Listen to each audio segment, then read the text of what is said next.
The personal connection. The personal connection. The personal connection. The Personal Connection Podcast, the show where we explore the importance of the personal connection and how this translates into business. Discussing the topic with leading professionals to help you unlock the reach your company can have.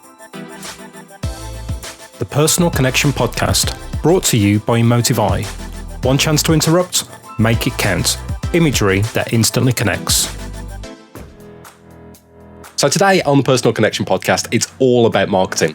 And when I think marketing, there is only one lady I think about. Hannah Montgomery, the absolute powerhouse, the craziness, the energy, the experience behind Golddust Marketing. Now, Hannah is the MD and the Chief Marketing Consultant behind Golddust Marketing, has got years of experience in her field, not working just with SMEs and small companies, but actually international corporations. This lady knows her stuff, and she's even got letters after her name to prove it. So Hannah, let's dive into this. Let's talk about the importance of marketing in the personal connection and why personal connection matters within marketing, and what is the wide-eyed approach that you praise about with everything that you do. Yeah, no, absolutely. Well, thanks for the great introduction. I'm going to take you everywhere. That was brilliant. Thank you very much. As you've already alluded to, I've got 15 years international experience in marketing, and I've got chartered qualifications in both marketing and PR. But actually, why I wanted to come on the podcast, because you're talking about personal connection in marketing. So, I mean, you can learn all the theories, you can be CIM qualified and all the rest of it. But unless you have the psychological element to it and the personal connection within marketing, that's the difference between a mediocre campaign and a brilliant campaign. So personal connection in marketing is really important.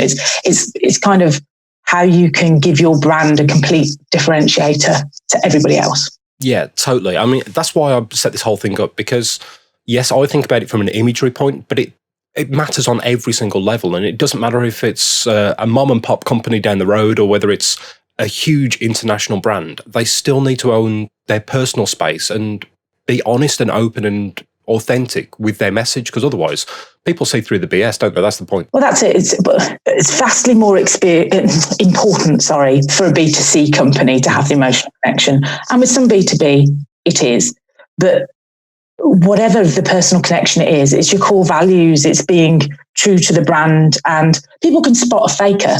You know, when you go into a restaurant and somebody has been told, say this at the checkout, do this, do that. And you can see that they're going through the motions and you don't believe it. And there's empathy because you probably feel a little bit sorry for them. Yeah. But you're probably not going to be going there next time and telling all your friends about it at all. So you need to believe what you're saying. So the core value. Yeah, absolutely, all the time. And I know that's something that you really work on when you're working with people, is unlocking and locking in then those core values, because if you haven't got that locked down, then your message is just weak, and you need to really own what's important, both for you and the people that you're serving, so that everything that you say then is tied in and aligned with that as well. Yeah, that's really important as well with crisis PR. I don't know. Did you see the interview with Sainsbury's when Sainsbury's, was it Asda merged with, can't remember, but Sainsbury's merged with a bigger entity anyway, and it was an acquisition, and it was huge. And before the interview started rolling, you could hear the chief exec of Sainsbury's humming to himself, "We're in the money," in the background. Wow. I know, right? Yeah. But what he should have been he should have been trained to not do that. But everyone has 5 pillars normally in a PR meeting that they go back to, which is really similar to any marketing core values. So when anyone tries to divert you off topic, you always have in your head these 5 topics that you'll always come back to. And that's fundamental in anything that you're doing with marketing, PR, marketing, all elements, digital, events. Okay, so obviously when you're working with clients, it's bringing in that whole strategic, creative, and being authentic about everything to do with their marketing, or their direct mail, or whatever it is that you're doing. But what is it you actually do within the marketing space, and why does it work? Okay, there's quite a few. So initially, you've got to kind of understand who your customers are. Okay, so analysing, data is king, analysing it. So You are not your customer. That's a fundamental thing. Absolutely. Praise that. One client that should remain nameless, and they are based internationally, and they are selling into the UK. And they'd come with an advertising campaign that was an oriental looking lady asleep on a cloud. But the lady looked like she was dead. It wasn't a very good image. Get a good image. Get a good picture, right? It wasn't a very good image. It was a Shutterstock one at that. And it was on a cloud. And it just looked all a little bit creepy. And maybe for that international market, that was relevant. But in the UK, I knew it wasn't going to work. So I phrased it to the client that you're not your customer. How about we go to 10 of your top customers and say, oh, do you like this campaign or this campaign? They'll feel involved with it. It'll enhance that personal connection further. And then you'll almost have done market research before you spend all this money pushing it out through every single marketing stream.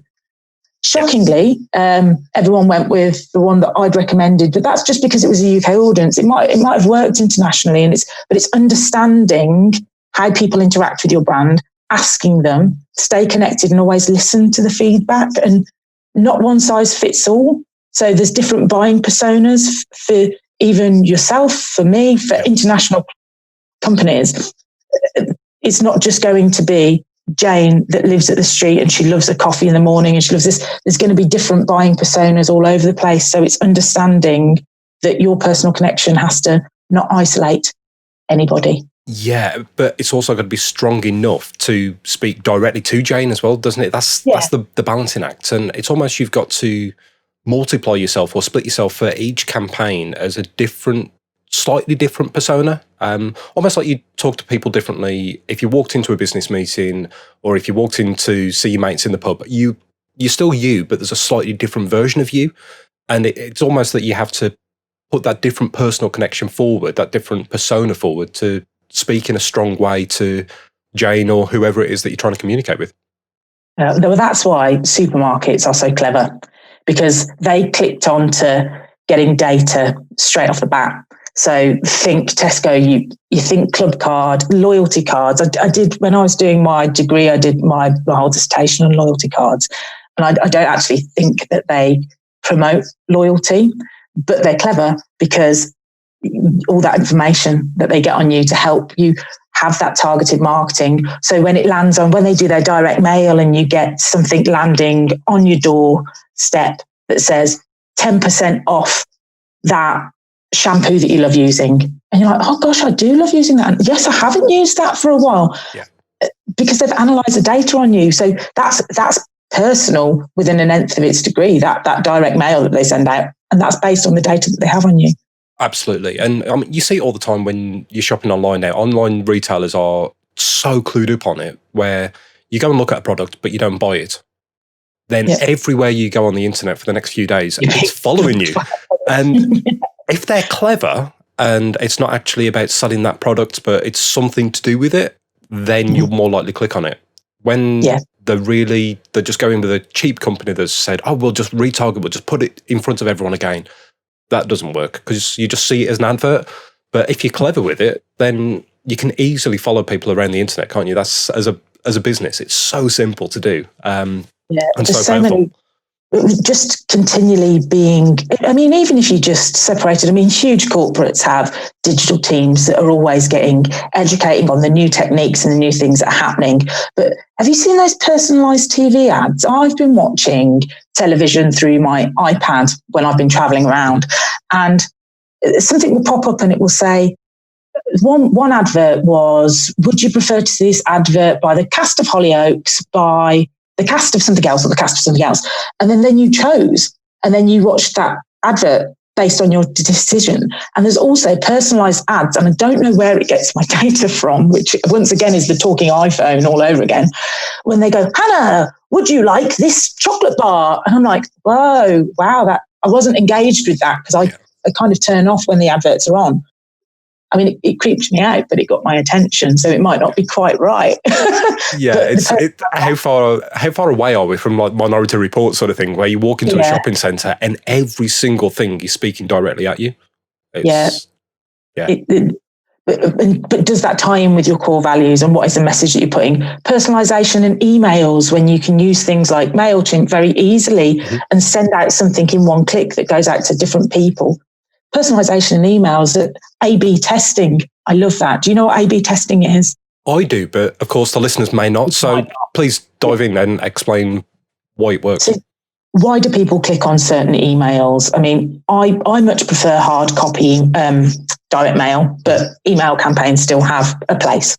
So when you see that subject line, are you going to click on it? Are you instantly going to delete? So with A/B testing, you can think of a few subject lines, trial out. So you've got 100% of this data that you're going to send your campaign out to. You send your different campaign subject titles to 20% of that data. Then the one that gets the highest click open rate, then that title gets sent to the rest of the 80%. So you're not wasting 50% of your audience, sort of thing. Yeah, absolutely. And that's personalization and data working together to give you the best result. It's like when you click onto a website and you've got the chatbots that are instantly talking to you. If you've been on Asos before, it might come up and go, "Hello, Hannah, you're logged in. That dress you were looking at, do you want to have a look at that?" Personalized emails that go straight out, like you get stalked around the internet with, "Do you want this? Do you want that?" You get stalked via email as well. If you've already signed up and they know who you are, they'll go, "Don't forget that this was in your shopping cart." And so with B2C, although it would work with B2B, B2C, that personal connection and understanding them is so much more, but it's looking at the whole complete buying cycle of that customer, and it's showing appreciation and showing that you care. So thank you cards, anniversary cards, birthday, everything in terms of personal connection in marketing is completely intertwined with data. So using a CRM system cleverly and having those inbuilt workflows that you've already thought of, so automatically a thank you card gets sent out after the process, or automatically the anniversary of when they've been your client, a card or an email or whatever you've deemed to be the right marketing avenue to go down. That's really important to go that extra mile for your clients all the time. And you're doing it from a real place as well, because everyone loves to be thanked. It's really simple. But I love that you really like print and physical things, because they matter a hell of a lot more than just an email. I had a guest on the Personal Connection podcast, Simone from Creative Pencil, and she's all about hand-drawn cards, which are to be sent out at these sort of points. So when you buy your new home, when you buy a car, when just say thank you, or when you've hit a milestone in work. But because of that, it gives that real warmth and that real connection, and suddenly you care in front of your clients, and that's what gets that extra bit of attention. But if you're doing it from a place that you're not actually marketing, you are. It's that understanding that it's doing it from a human place and bringing that human element forward, isn't it? Yeah, it's all about care. Lots of my background is in health and social care. In my spare time, I run a social care charity. I have tons of volunteers that help me, that are brilliant, but we look after 9 local old people. So in health and social care, I have quite a lot of knowledge. Last year, I had a meeting with Procter & Gamble. They flew over from Geneva, which sounds rather fancy, to come and speak to me, because they were trying to sell their product into care homes and they hadn't got a strong hold on the market, and they're obviously a higher price than other things in the market. I don't know about the quality of the products. I never actually saw it. So what they were boiling down to, how they were trying to sell it is, these are the brands that your mother has always known or your father has always known, and it's selling on that. And I found that really interesting, because they're trying to sell on your emotions and what you've known as rhetoric from a kid. And what I've actually been looking at recently, I've been sculpting kind of like a mini advert this week. And I've been looking at, not that anyone can see, but I brought this so you can see, branded and non-branded paracetamol. So I'm doing a little bit of research on Nurofen, and they did a swearing campaign in 2018. I'm not going to don't go there. Don't go there. But it was to promote some new plasters. Why would you buy Nurofen plasters for £5 over value Tesco ones that do the exact same job for 20 pence? I don't know the disparity in the pricing, but they were using scientific research. So there's insight that swearing out loud can actually help alleviate pain. So they were understanding how their clients were feeling, the studies and the science behind it, and then applying that to marketing to have that personal connection across the stream with people. And I think that's quite clever. And that's what personal marketing can do. It can increase increase the return on investment for quite a lot of things that I want to talk about and delve into, but it can also increase your brand awareness. Yeah, and that's the point, isn't it? It's marketing, it's part about brand awareness, but it's also then direct, and it is about that sale point as well. It's that ROI, because of course everything that we do in business has got to have an ROI attached to it, because otherwise you don't know your data, you don't know what you're doing, you don't know why you're doing it. So of course that's all important. But it's really interesting that you say that even huge companies like that are really dialing in on the personal connection and the power of emotions, because I think emotions are so key when it comes to a buying decision. And if you can tie into that, then you're almost onto a winner, aren't you, really? Yeah, well, I'm a bit of a geek, aren't I? So I've pulled out some stats. I knew you would. Every time. I have off the bat. And you can lie with stats, but this is from Adweek from 2019. So I'm pretty sure it's pretty kosher. But emotional ties do lead to higher return on investment. They've got 70% of users who feel connected with a brand spend twice as much as those who don't. So everything that you're doing in terms of marketing, you're doing to get a return on investment. That's the whole point of why you're doing it. But if you can have that emotional tie, 70% of users, I mean, I need to delve into it more, but that's just the proof's in the pudding, isn't it?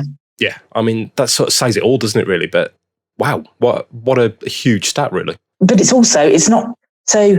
a whole buying journey, isn't it? So it costs you more to acquire a new customer than to keep one. Okay. So it's talking about the personal connection in marketing, not just once you've got them in the keep net. And, you've seen the adverts where they go, we give better rates for new customers. And then you're like, okay, fine, I'm done then. No, I'll see you later.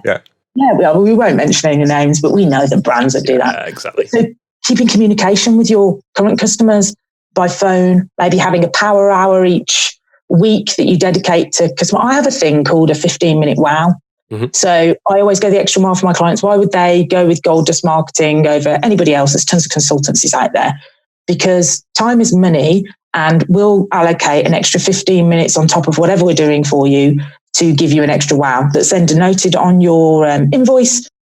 This month, your 15-minute wow has been this. So it might be a connection to somebody in a network that we're part of, or it could be a creative idea, it could be anything. But that's keeping communication open with the customer and having that personal connection and that extra mile, just communicate. Doing that bit more, but also communicating about it, because we all tend to do it. We all tend to go the extra mile for our clients. So why not shout about it, sort of thing? Tell them. Yeah, no, absolutely. Well, I found it quite hard when I transitioned from working from a corporate entity to then setting up Golddust. I never really knew when to stop, because I'd always been a marketing director for brands. So you don't really sleep, you're just always doing it. And then to translate them working for a whole day, I found that quite hard, because I was always going above and beyond and above and beyond. So writing everything down and keeping stock of it, and then letting your clients know that people show even more appreciation, and you were doing it anyway. So that's a top tip. I think you should do that. That is a great top tip. Tell them what you're doing for them above and beyond, but you're just doing it because that is your USP, sort of thing, and just own that, really. Yeah, but get in front of them face to face. Have an annual review. I mean, personal connection in marketing. Yeah, it's really good to have power hour newsletters, seminars, cards that go out with personal branding on. Get it, but also try and get face to face in. You can't beat the power of face to face, can you? It's that classic thing. If you do that, then you've got a real physical connection to tie in with the emotional connection, and it just works. That's why I love trade shows. I love exhibitions. I've done exhibitions in America. I've done exhibitions in Amsterdam, which are slightly different, actually. In Amsterdam, we had a gold dazzled girl that would go off and drag punters to the stand, and that was completely the norm. Whereas at London Excel, I dressed this poor girl in a sandwich board, and she didn't look quite as glamorous, dragging people in. But you've got everybody, people that have got buying decision to make, are going to these shows on average. I mean, not everybody is. So you've got people who are really interested, that have done their research, that have come to see you on your stand. You've got people that know they need a solution that is similar to what you have, but they're not quite sure. And you've got the really not interested. But you've got all 5 senses to attack with your personal connection in marketing there. So they see your face, they see the smile, they smell whatever ambience you're putting on the stand. You've got everything that you can hit the senses with. So that's why I love personal connections that you can make at exhibitions. You can make huge amounts of return on investment. And that comes right back to your wide-eyed approach as well that we mentioned right at the very start, where it's that if you're excited about it and you carry that passion, then when people are coming in and they're talking to you about it, then it's infectious, isn't it? There's someone's happy, someone's excited. You can't help but feel engaged with that. It's just human nature, isn't it? Yeah, exactly. Well, that's why I love direct mail, because think about when you get a birthday card through the post. And I'm sure it was Valentine's, Stuart. I'm sure you've had several hundred cards. Yeah, of course. No, even the wife didn't get me one. That's touched on a raw nerve there. Let's go back to rewind. But yeah, getting thank you cards from clients or something. It's exactly. Yeah, there you go. Absolutely. And it lands, and there's that excitement of you're not sure what it is, but someone's taken time out of their day to handwrite this envelope for me, and then you open it, and it's that excitement. And that's what I love about direct mail, because you get that personal connection straight off the bat, because they think that you've already gone above and beyond for them because you've taken time out of the day to get. Mine always go out in gold envelopes because I love a little bit of bling, but they can go out in any vehicles. Some of the ones that I've had that are really successful direct marketing campaigns have gone out in like cylindrical tubes and have gone recorded delivery, and you don't just send them. So one of my clients came to me saying that they are trying to get in front of schools, and they are large commercial boilers. Mm-hmm. And I did some competitor analysis, and a lot of the other brands have got imagery, really poor imagery, actually. You probably need to give them a shout. Yeah. Dull imagery and corporate blurb that no one, as a teacher, I don't know, I wouldn't understand. Yep. So I don't know if anyone would understand that. So we kind of analysed, and we're going with kind of Goldilocks and the 3 bears kind of approach. It's the golden haired teacher and the 3 schools, because we tied it in with Ofsted ratings and how schools have to be a certain temperature for optimum learning. So if the school is too cold, if the school is too warm, you're not going to get the best out of the students. But when it's just right, and that's when this commercial boiler company is right. Yep. But that's personal connection as well, because you're going back to their childhood, to something that they remember, which is a storybook. And personal connections, always having a story, have a brand story that people can connect to, so they understand how you're getting to where you're going, what your vision is, and that then ties back into your core values and just being true to yourself. It is a full circle. That's the point. But one of the books that I read years ago and absolutely love is The Story Brand by Donald Miller. Because I've not seen that one. It's absolutely brilliant, because essentially it all breaks down, a great book, but then it breaks down to a worksheet, and the worksheet gives you scenarios. So essentially a client comes in, they've got a problem, and you're the hero that solves the problem, which stops them going down a path to misery to success instead. And it's a real simple thing, but because you're then going in with a story and you're trying to talk to them on a real level, then the service you provide straight away is exactly what they need. And that's almost what you're doing there. It's you're going in, they know they need to hit these Ofsted temperature range. They also need everything to just be working anyway. But if you do it in a fun way, as you say, tying with childhood memories and everything, then suddenly, boom, you've got real excitement. And hopefully you're going to stop them in the tracks. That's the point, isn't it? That's why we do direct marketing. Yeah, it gets past the gatekeeper. I've sat with clients before where direct mail is almost like an additional ninja that comes in and helps you when your sales team can't get through the door. So you're ringing and you're speaking to maybe a PA that's on the phone that is sick of having 700 dull calls where they're saying mispronunciating her name or his name, and she's just sick of it. If she's had a direct mail land on her desk as well, that's the key. I was trying to get, one of my clients was trying to get a conversation with Festival Republic. They're the largest festival producer in the UK. So Glastonbury produces the largest festival, but Festival Public do Download, Latitude, Wireless, Reading, Leeds, tons of everything else. Yeah, more than you would ever think. You think, wow, didn't even know that. So we wanted to get in front of their CEO and their sustainability director, but I knew if we sent something just to those two people, because they're so busy, they probably weren't going to open it. So we just stalked everybody at Festival Republic that we could through social media. So I sent it to everybody, PAs, reception, finance people, everybody in every single department. And it wasn't even that costly to produce. And it went out, recorded delivery. When I did the phone call after, I was very nervous because I was told my client was definitely going to work. And I called up and I said, can I speak to Victoria? And they said, no, she's not in today.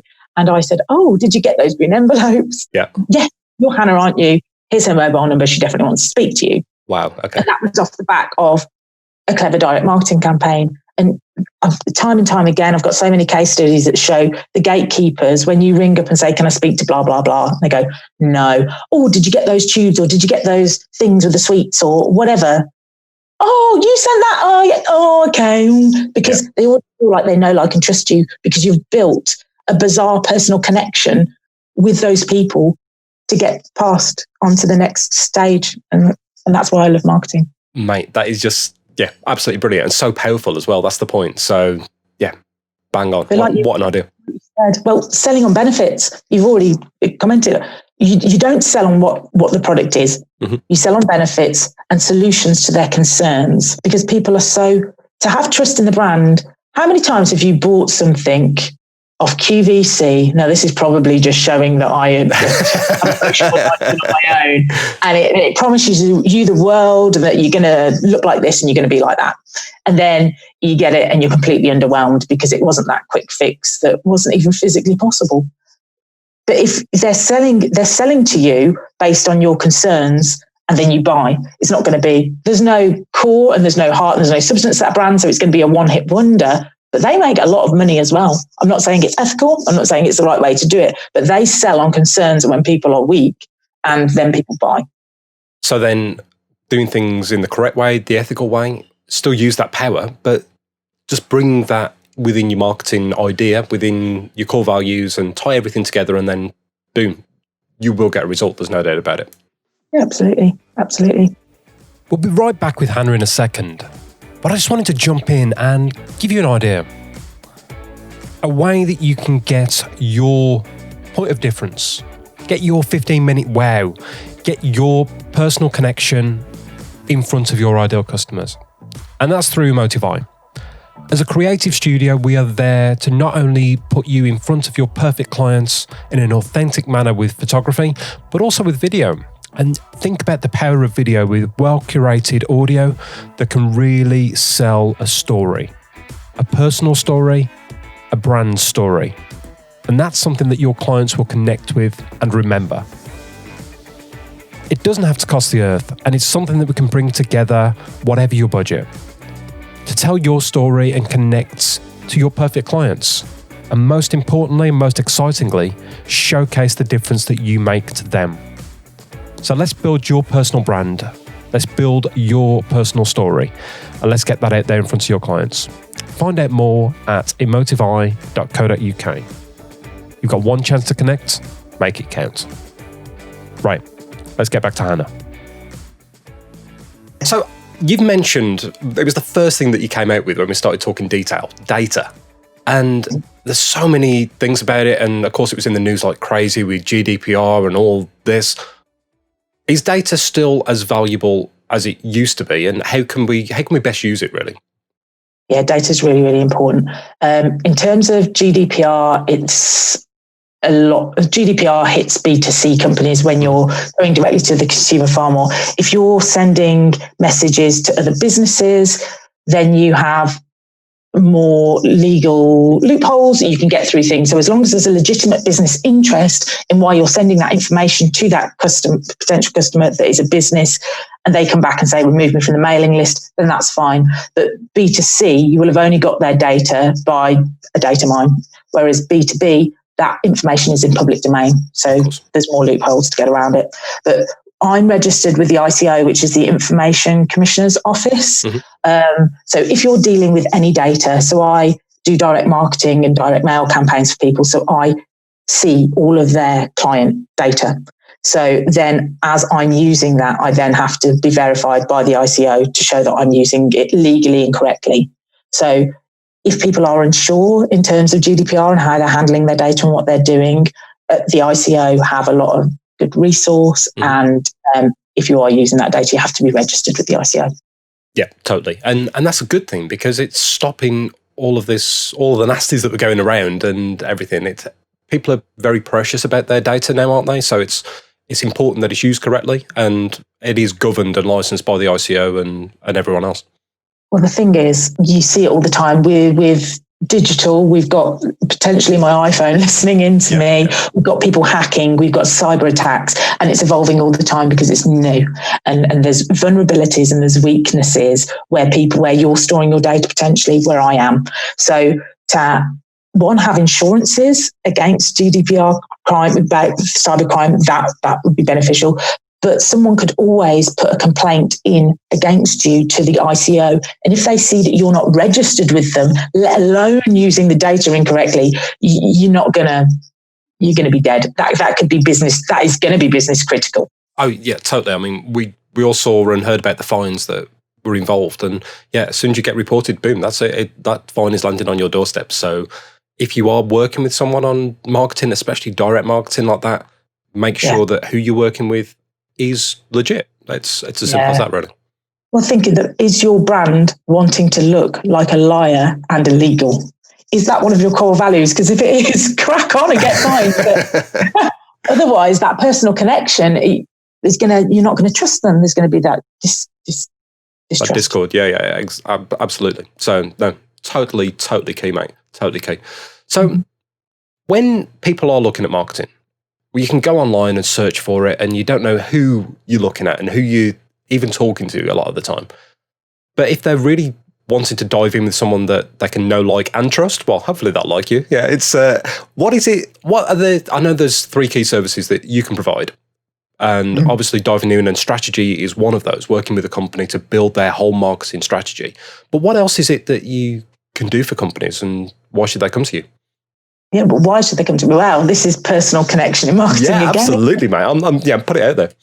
Well, it's online reviews, isn't it? Go and see if people have got Google reviews, if they're genuine or not, Facebook reviews, LinkedIn. Go and do a little bit of stalking like you would potentially. I mean, I know one of my friends, she's great. If I say that I'm going on a date with someone, she does all the background. But personal connection in marketing is being active on social media as well. I always ask my clients if they'll do a video testimonial, because when you can see the whites in somebody's eyes, you can see if they're lying or not. So I could write anything. So say if you were one of my clients, Stuart, and I went, could you just say this? I've written it down for you. Could you say that? And people have got so savvy to marketing now. People are completely aware of what happens. So make it more genuine. Be active on social media, but have images and videos of testimonials so people have that personal connection of trust with you when they're doing the research. But the proof is in the pudding, isn't it? It's showing case studies, allowing your clients to speak to prospects and vice versa, and getting people interacting. But I love direct mail, as we've kind of touched upon, hard copy direct mail that is clever, that takes your book. One of my clients grew 30% year on year, even in a recession. And that was due to a lot of different things, but it was due to using clever tactical direct marketing and direct mail. So direct mail, wanting one campaign. So say if your clients are trying to get in front of X and they can't, using somebody like Golddust Marketing to just help with a one-off campaign that's almost like a ninja that helps your sales team get those meetings. That's what I can help with. If people are going to massive trade shows or even small trade shows and they want to get the most out of that, maybe learning about open-ended questions, how we're going to follow up afterwards to make sure that those leads don't go cold, to ensure return on investment. That's something that I love doing, and they create the most return on investment. And marketing strategy and planning, that little personal connections in your brand that we're going to be able to add through the entirety of the strategy. And then that's almost like your aid memoir to go back to. And then we plan each month what the KPIs are and then hold you accountable. So yeah, that's what I love doing. Brilliant. So you literally become a whole extension of the team, whether it's going in and planning for the trade shows and then working with them on the trade show or afterwards, or whether it's creating the direct mail marketing that's clever, unique and exciting, or whether it's building that strategy and you say building those personal connections in, or finding out what the core values and their core proposition should be. And it's tying that whole message together. So it's not a scattergun approach, it's laser targeted and it really hits the nail every time. Well, that's why I have conversations with larger corporates, because sometimes they just need a fresh pair of eyes. I mean, when you're doing the doing in any business, you get consumed by it. You know what the brand guidelines are. You know what this is. You're like, oh, I need to get this done. Target. So then when I come in and just support, I'm not there to steal anybody's job. I'm literally there to be the fun aunt that comes in and re-inspires everybody and produces something that gets them on a different direction, and then off they go again. Right.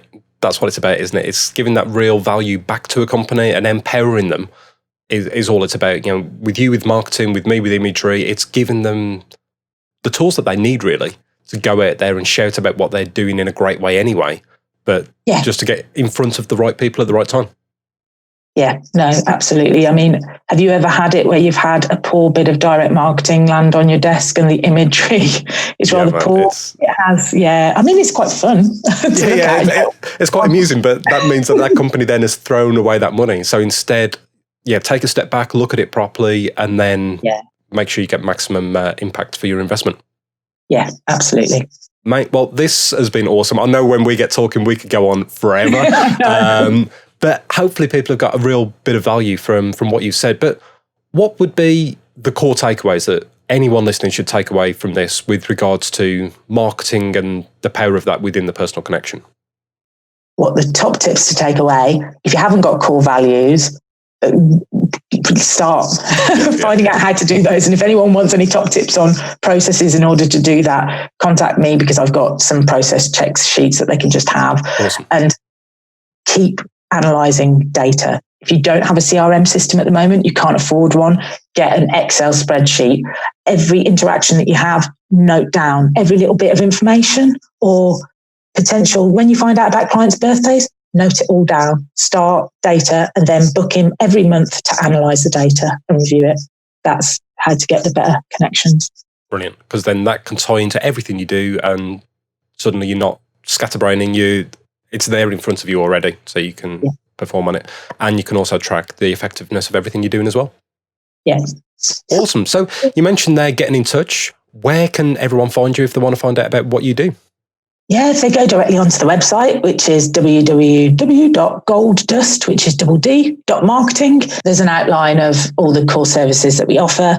If they want to come to me directly, I've got a free marketing planning tool as well that might be useful to people. They can email me directly instead of going through everything else. Hannah@golddust.marketing. And just get in touch. Everything's on the website. They'll get links to social, phone numbers and all the rest of it. Brilliant. So the place to definitely head to is golddust.marketing, find out everything from there, and we'll put a link in the show notes as well to that marketing toolkit, because I think that could be really, really helpful for anyone looking at getting involved. So thank you again, Hannah. You're an absolute superstar, mate. Thank you for coming on this and sharing all your knowledge from your 15 plus years of doing this. Thank goodness for Botox, Stuart. Love it, mate. Love it. But no, thank you so much, and I'll see you next time. Cool. Thanks, Stuart. Bye. Wow, what an episode. Hannah, you're an absolute star, mate, and you shared so much in that episode, so much wealth for everyone listening, and I know there are so many takeaways that people can get, whether it's bringing you in as the fun aunt to take a company in a new direction, or literally starting at the very beginning with the company, creating those core values, putting those processes in place to make sure that they get the most return for their investment in their marketing. I mean, when it comes to creating video testimonials, I'm a big seller of that, but you really hit the nail on the head there. It's looking at the whites of their eyes. It's seeing through everything, totally transparent. So if you're looking for that free marketing planning tool, head to golddust.marketing and find out what Hannah can bring to you and your business. There is only one lady to go to if you're looking for hard copy, direct mail that is really going to hit the nail on the head, or indeed work with your team when you're planning your exhibitions, creating those open questions to get conversation going, but really giving you the maximum return with that follow-up afterwards. Bringing that marketing strategy together with someone like Hannah on your team, you are going to hit your targets and go well above. As Hannah said there, even in a time of recession, there was a growth of over 30% for one of her clients. What more do you need? So Hannah, again, thank you, mate. You're an absolute star, and I know that there's so much that people can take from this. This podcast has been brought together by Emotive Eye. You've got one chance to connect, make it count. Imagery that instantly connects. Head to emotiveeye.co.uk to find out more. See you next time.